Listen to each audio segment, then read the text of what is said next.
Praise the Lord. आप सभी को जय मसीह की। मैं आज परमेश्वर के वचन से आपसे बात करूंगी कि यीशु का लहू हम सब के लिए बहुत ही कीमती है। ये जो लहू बहाया गया है यीशु मसीह का, वो उससे हमारे पाप क्षमा होते हैं।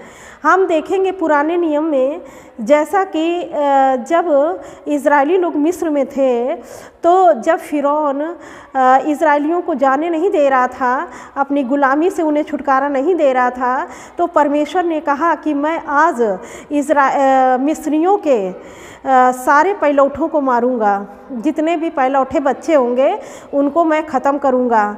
तो वहाँ पर उन्होंने इज़राइलियों को आज्ञा दी परमेश्वर ने कि ऐसा करना कि एक जो मेमना लेना, उसको बलि करना, और जो उसका ब्लड होगा, उसका खून होगा, तो तुम अपने दरवाजे पे लगाना, और उस खून को देख करके मैं वहाँ से चला जाऊँगा और इज़राइलियों के कोई भी पैलौठे पहले बच्चे नहीं मरेंगे।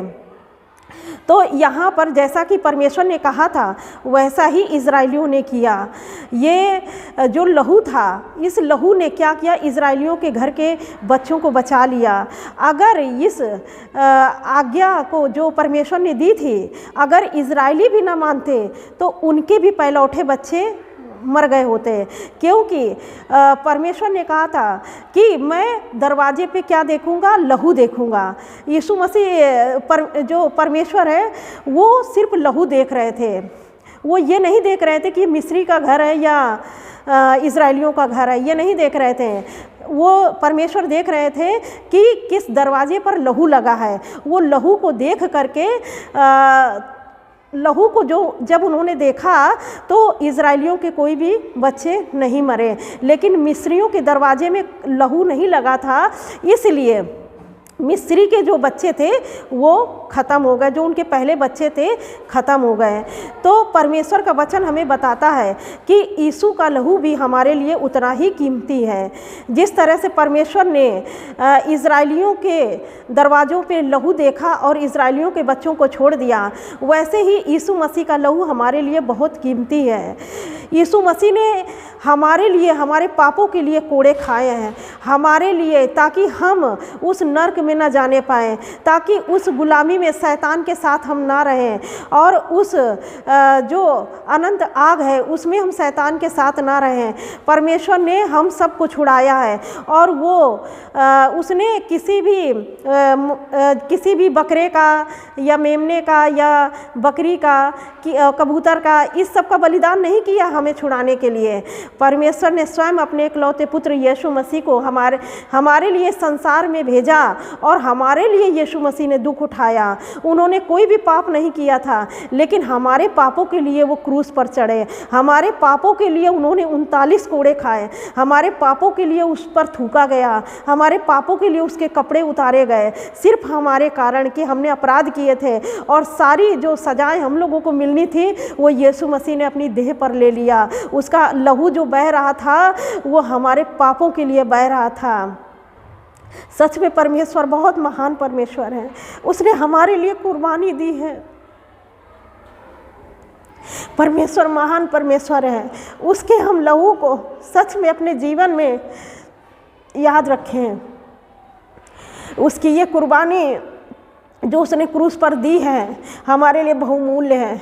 हमको पापों से, अपराधों से, हर एक चीज़ से छुटकारा दिया। अगर हम अपने गुनाह को मानते हैं और परमेश्वर के पास आते हैं और अपने पापों की क्षमा मांगते हैं, परमेश्वर हमारे हर एक अपराध को क्षमा करते हैं।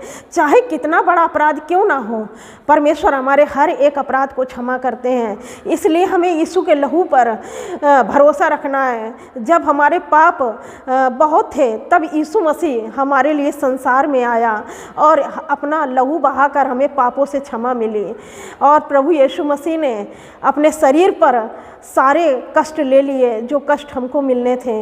इसलिए ये लहू बहुत कीमती है हम लोगों के लिए। जो प्रभु यीशु मसीह पर विश्वास करते हैं उसके लहू के द्वारा हम बचाए जाएंगे। उसके लहू हमारे लिए बहुत कीमती है। उसके लहू के द्वारा हमें छुटकारा मिला है। जिस तरह से परमेश्वर ने इजराइलियों के बच्चों को छोड़ दिया सिर्फ लहू देख करके, वैसे ही यीशु मसीह का लहू को देख करके परमेश्वर हम लोगों को भी छोड़ेगा, क्योंकि हमारे पाप क्षमा हो चुके हैं। इसलिए परमेश्वर का जैसा वचन कहता है, परमेश्वर का वचन जैसा कहता है हमें उस प्रकार से चलना है। इसलिए परमेश्वर का वचन कहता है तुम शरीर के अनुसार ना चलो, तुम्हें आत्मा के अनुसार चलना है। अगर शरीर के अनुसार चलोगे तो मरोगे, लेकिन आत्मा के अनुसार चलोगे तो जियोगे। जब एक बार हमारे पाप क्षमा हो गए हैं, जब एक बार प्रभु यीशु मसीह ने हमें छुड़ा लिया है, हमारे पापों की क्षमा मिल चुकी है, तो हम अपने जीवन को परमेश्वर के योग्य बनाएं। पर प्रभु यीशु कहते हैं कि जैसे मैं पवित्र हूँ वैसे तुम भी पवित्र बनो। इसलिए परमेश्वर हमारे जीवन से पवित्रता चाहते हैं। इसलिए हमें परमेश्वर के दिए हुए एकलौते पुत्र पर विश्वास करना है, उसके लहू पर विश्वास करना है। हमें ये विश्वास करना है कि हमारे पाप क्षमा हो चुके हैं, और जब हमारे पाप क्षमा हो चुके हैं तो एक दिन हम परमेश्वर के साथ रहेंगे और हम प्रभु यीशु मसीह के साथ एक दिन होंगे। हमारी ये आशा, ये हमारा विश्वास एक दिन हमको परमेश्वर के पास पहुंचाएगा। इसलिए प्रभु का वचन कहता है कि बस विश्वास रखो, प्राण देने तक विश्वास योग्य रहे, तब जीवन में आप प्रवेश करेंगे। प्राण देने तक, जब तक आपके शरीर में जान है तब तक आप विश्वास योग्य बने रहें, क्योंकि वो महान परमेश्वर है। कोई भी इतना प्रेम नहीं कर सकता जितना कि प्रभु यीशु मसीह ने और परमेश्वर ने हमसे किया। कोई भी किसी दूसरे के लिए कोई प्राण नहीं देता है, लेकिन परमेश्वर ने अपना प्रेम दिखा दिया कि उसने अपना इकलौता पुत्र तक दे दिया। जो गुनाह उसने नहीं किया उस गुनाह की उसे सज़ा मिली। गुनाह हमने किया था, लेकिन परमेश्वर ने हम लोगों से इतना प्यार किया, इतना प्रेम किया, इतना प्रेम किया कि उसने अपना इकलौता पुत्र दे दिया। और वो जब यीशु मसीह मारा जा रहा था, उसके शरीर से लहू बह रहा था, उसके सर से ब्लड निकल रहा था, उसको भाला भोंका जा रहा था, उस समय परमेश्वर देख रहे थे। और जब प्रभु यीशु मसीह ने कहा हे पिता तूने मुझे क्यों छोड़ दिया, तो उन्होंने, प्रभु यीशु मसीह ने उनको छोड़ा नहीं था, बल्कि इतना अधर्म उनके शरीर पर था जो लोगों के पापों को ले करके उनके ऊपर लादा गया था। उन सारे मनुष्य के पापों को प्रभु यीशु मसीह के शरीर में लादा गया था। इसलिए परमेश्वर ने अपने मुंह घुमा लिया था, क्योंकि वो पाप को नहीं देख सकता। और उसके प्रभु यीशु मसीह ने हमारे पापों के लिए इतनी मार खाई और उसने हमारे पापों को हमारे जीवन से ख़त्म कर दिया। जितना पूरब से पश्चिम दूर है उतने ही हमारे गुनाह दूर कर दिए। इसलिए प्रभु यीशु मसीह का जो लहू है वो हमारे लिए बहुमूल्य है। हम उसके लहू पर विश्वास करें और हमेशा परमेश्वर के वचन को ध्यान रखें कि खुदा के वचन में क्या लिखा है, हमको क्या करना है, क्या नहीं करना है। तो इसलिए जब आप ऐसे करेंगे तो सच में आप उसके लहू को महत्व देते हैं, आप उसके प्रेम को महत्व देते हैं। परमेश्वर इस वचन पर आपको आशीष दे। God bless you all. Thank you. अगर यह सेवकाई आपके जीवन में आशीष का कारण रही है तो विश्वास का एक कदम उठाए, आए और अपने विश्वास का उत्तम बीज बोए और अपने जीवन में भरपूर फसल पाए। We invite you to partner with us. If this ministry has been a source of blessing in your life, take a step of faith and sow your seed today to help make an eternal impact and get a bountiful harvest in your life.